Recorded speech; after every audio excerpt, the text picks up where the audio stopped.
തോന്നും പടിയുള്ള സാധനങ്ങളുടെ വില വർധനവിൽ ദുരിതത്തിലായിരിക്കുകയാണ് പൊതുജനം. ഉപ്പ് തൊട്ട് കർപ്പൂരം വരെയുള്ള സാധനങ്ങൾക്ക് സംസ്ഥാനത്ത് തീവില. സർക്കാരിന് വിപണി നിയന്ത്രണം നഷ്ടമായതോടെ നിത്യോപയോഗ സാധനങ്ങളുടെ വില വർധനവ് പിടിച്ചു നിർത്താൻ കഴിയാത്ത അവസ്ഥയും. വിവരങ്ങളുമായി തിരുവനന്തപുരത്ത് നിന്ന് ടിൻഡു ദാസും എറണാകുളത്ത് നിന്ന് രേഷ്മ ബാബുവും ചേരുന്നു. ആദ്യം ടിൻഡുവിലേക്ക്. ടിൻഡു, സംസ്ഥാനത്ത് നിത്യോപയോഗ സാധനങ്ങളുടെ വില കുതിച്ചുയരുകയാണ്. കഴിഞ്ഞ കുറച്ചു നാളുകളായി ഈ ഒരു പ്രവണത നിലനിൽക്കുന്നു. എന്നാൽ സർക്കാരിന്റെ കാര്യക്ഷമമായ ഒരു ഇടപെടൽ ഉണ്ടാകുന്നില്ല. അതാണ് ഈ വില വർധനയ്ക്ക് കാരണമെന്നാണ് പ്രധാനപ്പെട്ട ആരോപണം.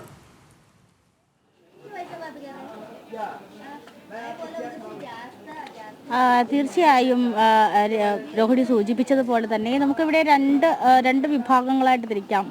ഇവിടെ സാധനങ്ങൾ വാങ്ങാനെത്തുന്ന ഉപഭോക്താക്കളും അതുപോലെ തന്നെ വിൽക്കാൻ നിൽക്കുന്നവർ, ഇവർ രണ്ട് തട്ടിലുള്ള ആളുകളും സമൂഹത്തിൻ്റെ ഭാഗമാണ്. ഇവർ രണ്ടുപേരുടെയും ജീവിത ആവശ്യങ്ങൾ, അവർ രണ്ടുപേരുടെയും ജീവിതവും പ്രാധാന്യമാണ്. അപ്പോൾ സർക്കാർ ഈ വിഷയങ്ങളിൽ ഈ വില നിയന്ത്രണം പോലുള്ള വിപണിയിൽ ഇടപെടുന്നില്ല എന്നതാണ് ഏറ്റവും പ്രധാനപ്പെട്ട കാര്യം.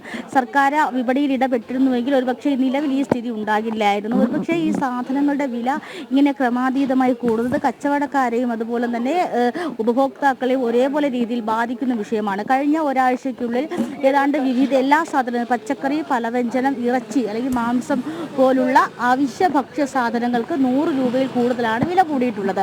നമ്മൾ ഇന്നലെയും ഈ മാർക്കറ്റിൽ വന്നിരുന്നു. ഇന്നും ഞാനിപ്പോൾ നിൽക്കുന്നത് തിരുവനന്തപുരത്തെ പ്രധാന കമ്പോള കേന്ദ്രമായിട്ടുള്ള ചാല മാർക്കറ്റിലാണ്. അപ്പോൾ ഈ ചാല മാർക്കറ്റിൻ്റെ പ്രത്യേകത എന്ന് പറയുന്നത് ബൾക്കായിട്ട് അല്ലെങ്കിൽ വലിയ രീതിയിൽ അല്ലെങ്കിൽ ഒരുമിച്ച് സാധനങ്ങൾ ഇതര സംസ്ഥാനങ്ങളിൽ നിന്നും ഇങ്ങോട്ടേക്ക് ഇറക്കുമതി ചെയ്യുന്നു. അതിനുശേഷം ചില്ലറ വ്യാപാരികൾക്ക് വീതിച്ചു കൊടുക്കുന്നു, ചില്ലറ വ്യാപാരങ്ങൾ നടക്കുന്നു.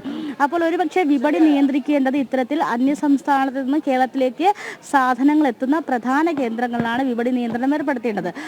അല്ലെങ്കിൽ സംസ്ഥാന സർക്കാർ ഇവിടെയാണ്, ഒരുപക്ഷെ ഭക്ഷ്യവകുപ്പ് ഇവിടെയാണ് ഇടപെടുകയാണെങ്കിൽ ഒരുപക്ഷെ ഈ ചെറുകിട വ്യാപാരികൾക്ക് മിതമായ രീതിയിൽ സാധനങ്ങൾ കിട്ടുകയോ അതേ രീതിയിൽ തന്നെ ആളുകൾക്ക് അല്ലെങ്കിൽ സാധാരണക്കാർക്ക് വാങ്ങാൻ പറ്റുന്ന രീതിയിൽ ഇത് വാങ്ങിച്ചു കൊടുക്കാൻ പറ്റും. പക്ഷേ ഇത്തരത്തിലുള്ള വിപണി നിയന്ത്രണം ഇവിടെ ഏർപ്പെടുത്തുന്നില്ല എന്ന് വേണം മനസ്സിലാക്കി. ഞാൻ നേരത്തെ സൂചിപ്പിച്ചതുപോലെ തന്നെ ഓരോ ദിവസം കൂടുന്തോറും സാധനങ്ങളുടെ വില ഇങ്ങനെ വർദ്ധിച്ച് വരുന്ന ഒരു സാഹചര്യമാണ് കാണുന്നത്.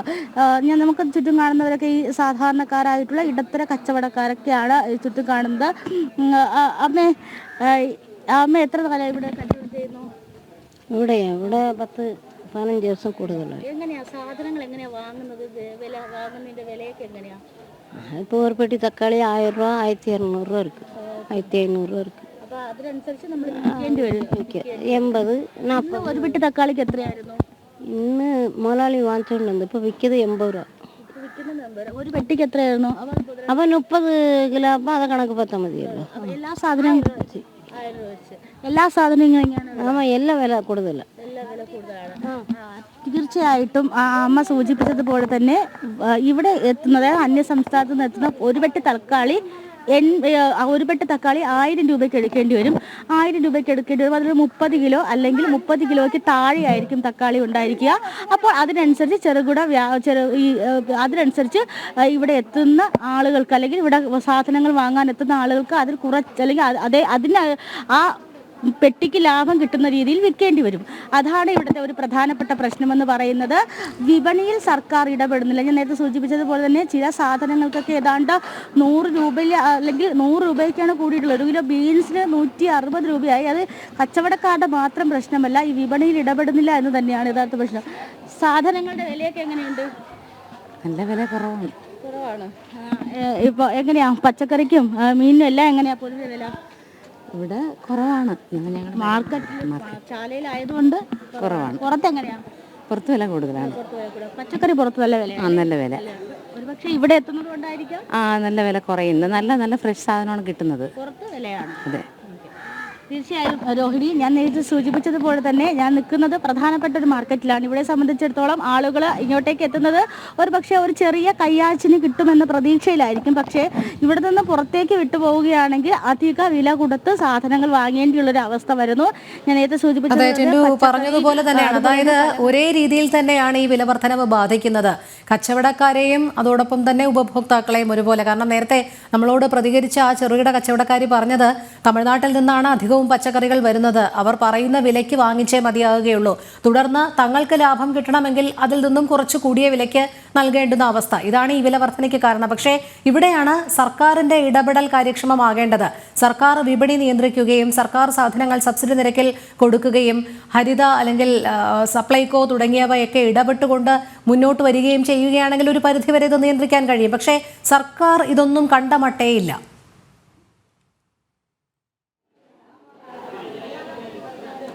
തീർച്ചയായും രോഹിണി, അതൊന്നും ഈ സർക്കാർ നിലവിലെ വില വർധനവൊന്നും ഇടപെടുന്നില്ല എന്ന് വേണം നമുക്ക് മനസ്സിലാക്കേണ്ടത്. കഴിഞ്ഞ 4 മാസമായി സംസ്ഥാന സർക്കാർ ഈ തിരഞ്ഞെടുപ്പ് എന്ന് പറയുന്ന രീതിക്ക് നവകേരള സദസ്സ് അതുപോലുള്ള സർക്കാരിൻ്റെ ആർഭാട പരിപാടികളിൽ നിലയ്ക്ക് നടക്കുമ്പോൾ ഭക്ഷ്യസാധനങ്ങൾക്ക് വില കൂടുന്നത് ഒരുപക്ഷെ കണ്ടില്ല എന്ന് തന്നെ, അല്ലെങ്കിൽ കണ്ടില്ല നടിച്ചെന്ന് തന്നെയാണ് നമുക്ക് പറയേണ്ടത്. പ്രധാനമായിട്ടും പച്ചക്കറി ഉൽപ്പന്നങ്ങൾ മിതമായ ആദായ വിലയ്ക്ക് വിൽപ്പന ചെയ്യാൻ വേണ്ടിയിട്ട് തുടങ്ങിയ സ്ഥാപനമാണ് ഹോർട്ടികോർപ്പ് സ്ഥാപനങ്ങൾ. മീൻ വിഭവങ്ങൾ അല്ലെങ്കിൽ മീൻ പോലുള്ള സാധനങ്ങൾ വിതരണം ചെയ്യാനായിട്ട് തുടങ്ങിയ സ്ഥാപനമായിരുന്നു ഈ സമുദ്ര പോലുള്ള മീൻ മാർക്കറ്റുകൾ. അതോടൊപ്പം തന്നെ ഈ മാംസം കച്ചവടം ചെയ്യാനായിട്ട് കെപ്കോ പോലുള്ള സാധനങ്ങൾ, അതുപോലെ തന്നെ പലവ്യഞ്ജനങ്ങൾക്കായിട്ട് സപ്ലൈകോ. ഈ 4 സ്ഥാപനങ്ങളിൽ നടക്കുന്നത്, അല്ലെങ്കിൽ ഈ 4 സ്ഥാപനങ്ങളിൽ സാധനങ്ങൾ എത്തുന്നില്ല, അല്ലെങ്കിൽ ഈ സാധനങ്ങൾ സാധാരണക്കാർക്ക് മിതമായ രീതിയിൽ വാങ്ങാൻ കഴിയുന്നില്ല. ഇതൊക്കെ തന്നെയാണ് പ്രശ്നം. ഒരുപക്ഷെ സപ്ലൈകോയെ സംബന്ധിച്ചിടത്തോളം നമ്മൾ കഴിഞ്ഞ ദിവസങ്ങളിലൊക്കെ വാർത്ത കൊടുത്തതാണ്, 1 വർഷമായി സപ്ലൈകോയിൽ സബ്സിഡി പഞ്ചസാര ലഭിച്ചിട്ട്. അതോടൊപ്പം തന്നെ കഴിഞ്ഞ 1 വർഷത്തിനുള്ളിൽ തന്നെ എത്ര തവണ സബ്സിഡി അരി ലഭിച്ചിട്ടുണ്ട്, അതുപോലെ തന്നെ സബ്സിഡിക്ക് ലഭിക്കുന്ന സാധനങ്ങളൊക്കെ എത്രത്തോളം ലഭിച്ചിട്ടുണ്ടെന്നൊക്കെ ഈ ഘട്ടങ്ങളിൽ ചർച്ച ചെയ്യേണ്ടത്. പക്ഷേ സർക്കാരിനെ സംബന്ധിച്ചിടത്തോളം, ഈ ഭക്ഷ്യവകുപ്പിനെ സംബന്ധിച്ചിടത്തോളം ആളുകൾക്ക് ലഭിക്കേണ്ട അല്ലെങ്കിൽ ആദായത്തിൽ ലഭിക്കേണ്ട ഈ സാധനങ്ങളൊന്നും ശരിയായ രീതിയിൽ ലഭിക്കുന്നില്ല എന്നതിൻ്റെ പറയുന്നതിൽ നമുക്ക് കച്ചവടക്കാരെ ആയാലും ഉപഭോക്താക്കളെ ആയാലും പറയാൻ സാധിക്കില്ല. സർക്കാർ ശരിയായ രീതിയിൽ തന്നെ വിപണിയിൽ ഇടപെടേണ്ടത് ഒരു പ്രധാനപ്പെട്ട കാര്യമായി തന്നെ മാറിയിരിക്കുകയാണ്.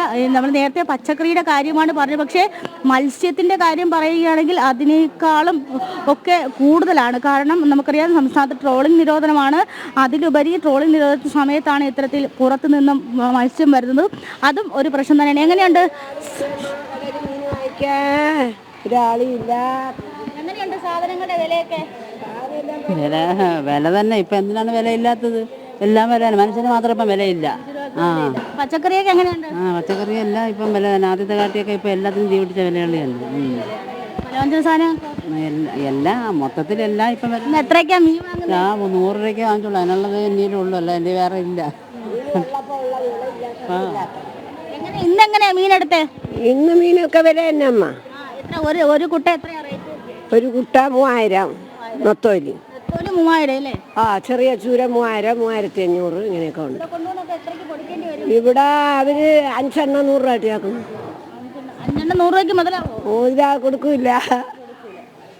3 എണ്ണം 100 രൂപ, 5 എണ്ണം 200 രൂപ ഇങ്ങനെയൊക്കെ കൊടുത്തു. പക്ഷേ ഈ എടുക്കുന്ന സാധനം വിലക്ക് കൊടുത്തില്ലെങ്കിൽ മുതലാവത്തില്ല അല്ലേ? പിന്നെ നഷ്ടമായിരുന്നു. എവിടെന്നാ മീൻ എടുക്കുന്നത്? വിഴിഞ്ഞത്തുനിന്ന് ഭയങ്കര വില. വണ്ടിക്കൂലിയും കാര്യങ്ങളും എല്ലാം കൊടുക്കണം. വണ്ടിക്കൂലി, ആട്ടാക്കൂലി. ആട്ട ഇവിടെ വരാൻ തന്നെ പിന്നെ ഇതൊക്കെ ഘടനയുണ്ട്, ആരും വരണില്ല. ആട്ട വല്ല പാടും പെട്ടൊക്കെ അവന്മാര് വരണു. റോഡ് പണി എടുക്കുന്നുണ്ട്, ഓട്ടയും വരുന്നില്ല. ഇല്ല, ഓട്ടാനില്ല. ആളുകൾ ജനങ്ങൾ മീൻ വാങ്ങിക്കാൻ വരണില്ല. രോഹിണി, എല്ലാം കൊണ്ടും പ്രശ്നമാണ്. വിഴിഞ്ഞത്ത് നിന്ന് മീന് ഉയർന്ന വിലയ്ക്ക് മീനെടുത്ത് ഒരു ഓട്ടോയിൽ ഇവിടെ കൊണ്ടെത്തിക്കണമെങ്കിൽ സ്മാർട്ട് റോഡ് അപ്പുറത്ത് പൊളിച്ചിട്ടേക്കാണ്. അപ്പം ആ സ്മാർട്ട് റോഡ് കഴിഞ്ഞ് വേണം ആളുകൾക്ക് ഇങ്ങോട്ട് വരേണ്ടിയുള്ളൂ. അപ്പം ചുരുക്കം പറയുകയാണെങ്കിൽ എല്ലാ തരത്തിലും നഷ്ടമായി, അല്ലെങ്കിൽ എല്ലാ തരത്തിലും പൊതുജനങ്ങളെ ദ്രോഹിച്ചു കൊണ്ടിരിക്കുന്ന ഒരു നിലപാടാണ് സർക്കാരിൻ്റെ ഭാഗത്തു നിന്ന് ഉണ്ടായിട്ടുള്ളത്.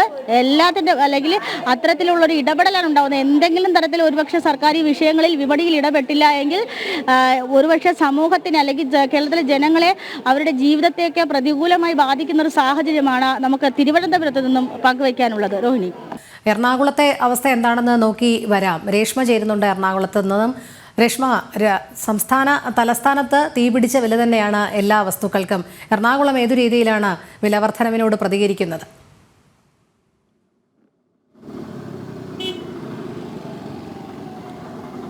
രോഹിണി, സംസ്ഥാനമെമ്പാടും പലവ്യഞ്ജനം, പച്ചക്കറി, മത്സ്യം, മാംസം ഒക്കെ തന്നെ വലിയ വിലവർദ്ധനമാണ് ഉള്ളത്. അതേ അവസ്ഥ തന്നെയാണ് എറണാകുളം ജില്ലയിലും ഉള്ളത്. ഞാനിപ്പോൾ നിൽക്കുന്നത് എറണാകുളത്തെ പ്രധാനപ്പെട്ട മാർക്കറ്റുകളിൽ ഒന്നായിട്ടുള്ള എറണാകുളം മാർക്കറ്റിൽ തന്നെയാണ്. ഉച്ച സമയമായതുകൊണ്ടാണ് ഇവിടെ വലിയൊരു തിരക്ക് അനുഭവപ്പെടാത്തത്. സാധാരണഗതിയിൽ രാവിലെ ഒരു ചേച്ചിയുണ്ട്. എങ്ങനെയുണ്ട് ചേച്ചി സാധനങ്ങളുടെയൊക്കെ വില? സാധനമൊക്കെ ഭയങ്കര വിലയാണ്. ഇപ്പൊ ഒരിടത്ത് 80 രൂപയാണെങ്കിൽ ഒരിടത്ത് 90. ഇങ്ങനെ മേടിക്കും. ഇങ്ങനെയാണ് കച്ചവടക്കാർ. എത്രത്തോളം സാധനം വാങ്ങിക്കാൻ പറ്റാത്തൊരവസ്ഥയാണ്.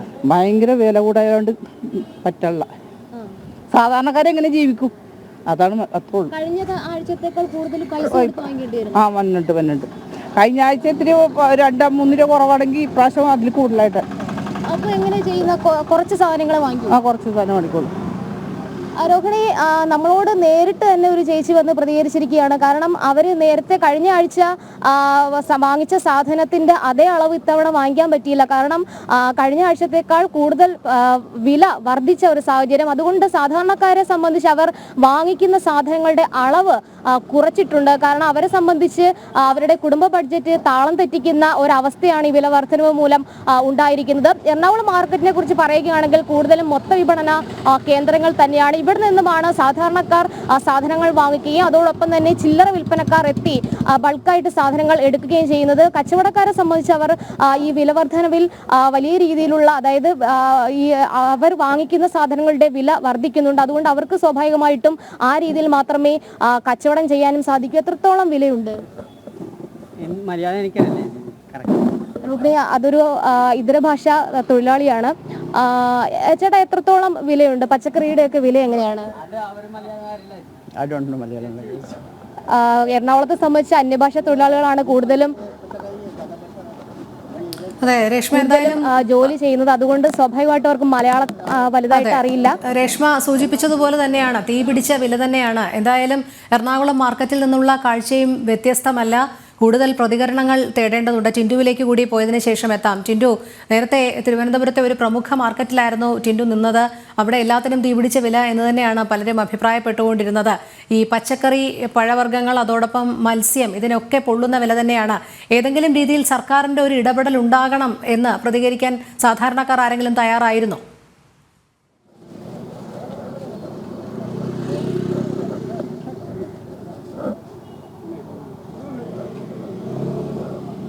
അപ്പോൾ ഈ സമയത്തൊക്കെ മാർക്കറ്റിൽ തിരക്ക് കുറഞ്ഞ സമയമാണ്. എന്നാലും നമ്മളൊക്കെ നേരത്തെയൊക്കെ പ്രതികരിച്ചതുപോലെ തന്നെ കയ്യിലുള്ള കുറഞ്ഞ പൈസയ്ക്ക് എന്തെങ്കിലും വാങ്ങാം എന്ന രീതിയിൽ തന്നെയാണ് ഇങ്ങോട്ടേക്ക് ആളുകൾ എത്തുന്നത് എന്നാണ് മനസ്സിലാക്കേണ്ടത്. ഒരുപക്ഷെ കുടുംബ ബജറ്റിനെ താളം തെറ്റിക്കുന്ന രീതിയിലുള്ള ഒരു വർധനവ് ഒരുപക്ഷെ ഇരു കൂട്ടരെയും അത് പ്രതികൂലമായി തന്നെയാണ് ബാധിക്കുന്നത് എന്ന് മനസ്സിലാക്കേണ്ടി വരും. എന്തായാലും ചേച്ചി, സാധനങ്ങൾ വാങ്ങാൻ തന്നെയാണോ? അതെ. സാധനങ്ങൾക്കൊക്കെ എങ്ങനെയാ വില? നല്ല വിലയാ. പച്ചക്കറിയൊക്കെ എങ്ങനെയാ? വില കൂടുതലാണ് ഇപ്പോൾ. ഒത്തിരി വില. ചേച്ചി, എങ്ങനെയാ സാധനങ്ങളുടെയൊക്കെ വില എങ്ങനെയാ? നല്ല വില. നല്ല വിലയാ. ഇപ്പോൾ മീനും പച്ചക്കറിയൊക്കെ എങ്ങനെയാ വാങ്ങുന്നത് നിലവിലത്തെ സ്ഥിതിക്ക്? നമ്മൾ ഇതൊക്കെ പിടിച്ചൊന്നും വാങ്ങും, അത്രേ ഉള്ളൂ. നല്ല വിലയാണ്. തീർച്ചയായും രോഹിണി, ഈ ആളുകളൊക്കെ മാർക്കറ്റിലേക്ക് എത്തി തുടങ്ങുന്നതേ ഉള്ളൂ. എന്തായാലും സാധനങ്ങൾക്കൊക്കെ നല്ല വിലയാണ്. ഒരുപക്ഷെ ആദായ വിലയ്ക്ക് വാങ്ങാൻ കുടുംബ ബജറ്റിനെ പിടിച്ചു നിർത്താമെന്ന രീതിയിലാണ് ഒരുപക്ഷെ ആളുകളൊക്കെ ഇവിടെ എത്തുന്നതെന്ന് വേണം മനസ്സിലാക്കാൻ. പക്ഷെ എന്നാലും നിലവിലെ സാഹചര്യത്തിൽ മുന്നോട്ട് പോവുക എന്നതെന്ന് പറയുന്നത് വളരെ ദുർഘടം പിടിച്ചൊരവസ്ഥ തന്നെയാണ്. കാരണം നമ്മുടെ ടിൻഡു നേരത്തെ പറഞ്ഞതുപോലെ തന്നെയാണ്, അല്പം ലാഭത്തിൽ കിട്ടുന്ന ഒരു മാർക്കറ്റിൽ പോലും ഇത്രയധികം വിലകളാണെങ്കിൽ വലിയ വലിയ കച്ചവട സ്ഥാപനങ്ങളിൽ ഏതു രീതിയിലായിരിക്കും അവർ വില ഈടാക്കുക എന്നുള്ളത് കാണണം. കാരണം കടവാടക, അതോടൊപ്പം മറ്റ് സ്റ്റാഫുകളുടെ ശമ്പളം, AC സൗകര്യങ്ങൾ, ഇവയൊക്കെ ചേർത്തായിരിക്കും വില കൂടി ഇടുന്നത്. എന്തായാലും ടിൻഡു തുടരുക. ടിൻഡുവിലേക്ക് എത്താം. രേഷ്മയിലേക്ക് പോവുകയാണ്. രേഷ്മ, നേരത്തെ പ്രതികരണം തേടിയവരൊക്കെ എറണാകുളം മാർക്കറ്റിൽ ഇതര ഭാഷാ തൊഴിലാളികളായിരുന്നു. കാരണം കച്ചവടക്കാരൊക്കെ അവരെ ഏൽപ്പിച്ചിട്ട് മാറി നിൽക്കുന്ന ഒരു സാഹചര്യമാണ്. എന്തായാലും അവർക്ക് പ്രതികരിക്കാൻ സാധ്യമല്ല. അവിടെയുള്ള സാധാരണക്കാരുടെ പ്രതികരണം, മാർക്കറ്റിൽ സാധനങ്ങൾ വാങ്ങിക്കാൻ വരുന്നവരുടെ ഒരു പ്രതികരണം ലഭ്യമാകുന്നുണ്ടോ?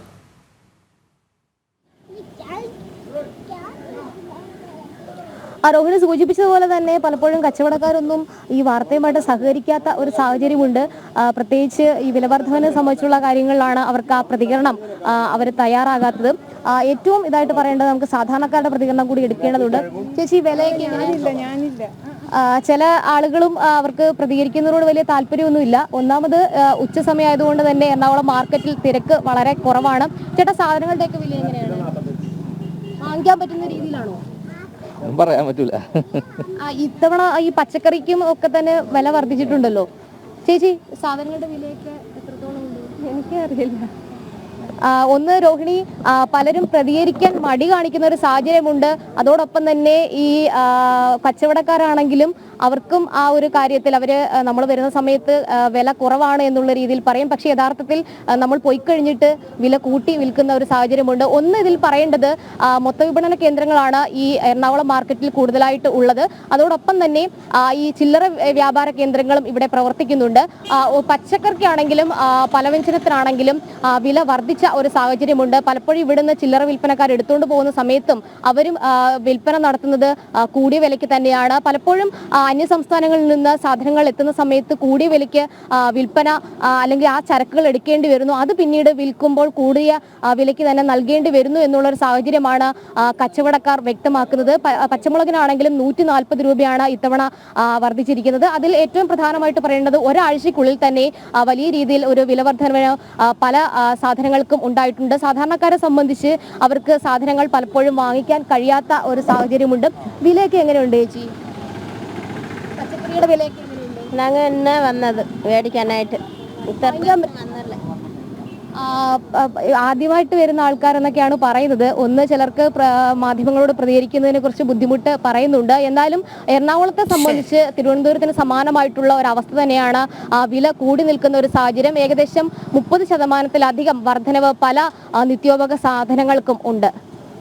ശരി രേഷ്മ, സംസ്ഥാനത്ത് നിത്യോപയോഗ സാധനങ്ങൾക്ക് തീപിടിച്ച വില തന്നെയാണ്. തിരുവനന്തപുരത്തെയും എറണാകുളത്തെയും 2 പ്രമുഖ മാർക്കറ്റുകളിൽ നിന്ന് നമ്മുടെ പ്രതിനിധികൾ ചേർന്നു. പല സാധാരണക്കാരും പ്രതികരിക്കാൻ തയ്യാറായില്ല. കച്ചവടക്കാർ ഒട്ടുമേ പ്രതികരിക്കാൻ തയ്യാറായില്ല. കാരണം കച്ചവടക്കാരെ സംബന്ധിച്ചിടത്തോളം കൂടിയ വിലയ്ക്ക് വിൽക്കുക എന്നുള്ളതാണ്. അതോടൊപ്പം സാധാരണക്കാർക്ക് ഇതിൽ പ്രതികരിച്ചിട്ടിനി എന്തിന്, സർക്കാരിൻ്റെ ഭാഗത്തു നിന്നും യാതൊരു ഇടപെടലും ഉണ്ടാകുന്നില്ലല്ലോ എന്നുള്ളൊരു നിസ്സംഗ മനോഭാവമാണ്. കാരണം ആദ്യം പ്രതികരിച്ച ഒരു സ്ത്രീ വ്യക്തമാക്കിയത് കഴിഞ്ഞ ആഴ്ച വാങ്ങിക്കുന്ന സാധനങ്ങളെക്കാൾ ഈ ആഴ്ച കുറവ് വാങ്ങിക്കേണ്ടി വന്നു. കാരണം അത്രയ്ക്ക് വില വർധനവാണ്, എന്തു ചെയ്യാം എന്നാണ്. എന്തായാലും സാധാരണക്കാർ തന്നെയാണ് തീരാ ദുരിതത്തിൽ പോകുന്നത് എന്നുള്ളതാണ് യഥാർത്ഥ വസ്തുത.